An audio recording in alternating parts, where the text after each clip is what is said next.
نماز سے جڑا ایک مسئلہ ہم سے دریافت کیا گیا اور کہا گیا کہ اس کو بھی موضوع بحث بنایا جائے، اور وہ رفع یدین کے حوالے سے ہے۔ اب رفع یدین یہ سمجھنے کی چیز ہے کہ رفع یدین کا سب سے پہلے مطلب سمجھنا پڑے گا۔ رفع سے مطلب مراد ہوتا ہے اٹھانے کو کہتے ہیں، اور یدین آپ کے دو ہاتھوں کو بولا جاتا ہے۔ تو رفع یدین کا مطلب ہو گیا دو ہاتھوں کو اٹھانا، تکبیر تحریمہ کہتے ہوئے۔ اب حضور علیہ السلام سے دونوں چیزیں ثابت ہیں۔ ایک تو یہ ثابت ہے کہ آپ نے صرف اس کو ایک بار کہا، اور دوسرا یہ بھی ثابت ہے کہ آپ رکوع میں گئے تب بھی آپ نے ہاتھ اٹھا کر کانوں کی لو تک لے کر گئے۔ اور جو ہے جیسے مختلف آج کل رفع یدین کا مسئلہ بتایا جاتا ہے کہ ہر اٹھنے بیٹھنے کے ساتھ آپ نے کرنا ہے، تو یہ عمل بھی حضور سے ثابت ہے۔ لیکن ہمیں یہ دیکھنا ہوگا کہ کون سا عمل حضور نے بعد میں کیا۔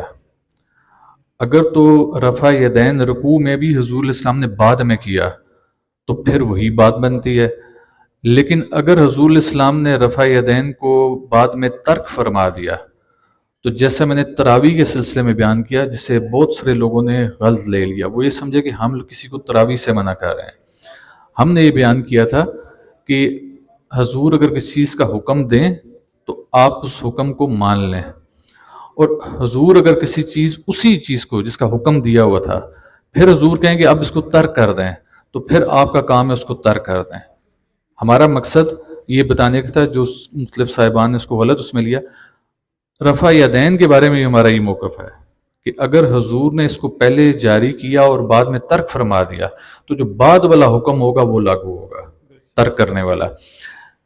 لیکن ہم پھر بھی اس بحث میں نہیں پڑتے، ہم کہتے ہیں جو کر رہے ہیں اس میں بھی قباحت نہیں ہے، جو صرف ایک بار کرتے ہیں وہ بھی ٹھیک کر رہے ہیں۔ لیکن جو اس میں بحث میں پڑے ہوئے ہیں آپس میں کہ جی نہیں یہ ایسے نہیں تھا ایسے تھا، میں کہتا ہوں کہ سب سے پہلے آپسی بحث سے پہلے وہ عوام الناس کو کسی میڈیا چینل، کسی سوشل میڈیا چینل پر آ کر یہ بتا دیں کہ رفع یدین کیا کیوں۔ کسی بھی عبادت کا کوئی مقصد ہوتا ہے؟ رکوع میں آپ جاتے ہیں اللہ کے سامنے تو آپ اپنے آپ کو جھکاتے ہیں کہ جیسے آپ اپنے آقا کے سامنے جھک رہے ہیں، آپ اللہ کی بڑائی کو بیان کرتے ہیں، سبحان ربی العظیم، ٹھیک ہے۔ جب آپ سجدے میں جاتے ہیں آپ اپنا ماتھا اللہ کے حضور ٹیک دیتے ہیں تو اس کا بھی مقصد نظر آتا ہے، سبحان ربی الاعلیٰ پڑھتے ہیں۔ تو یہ سارے مقصد نظر آ رہے ہیں کہ نماز کی ادائیگی کے جتنے بھی مناسک ہیں، اٹھنے بیٹھنے کا عمل، تمام معاملات نظر آ رہا ہے کہ اس کا کوئی نہ کوئی مقصد اللہ نے واضح کیا ہے۔ تو جب اللہ کے حبیب نے اگر رفع یدین رکوع کے ساتھ بھی کیا، سجود کے ساتھ بھی کیا، تشہد میں بھی بیٹھے ہوئے کیا، تکبیر تحریمہ کے ساتھ بھی کیا، تو اللہ کے حبیب نے مقصد بھی تو سمجھایا ہوگا۔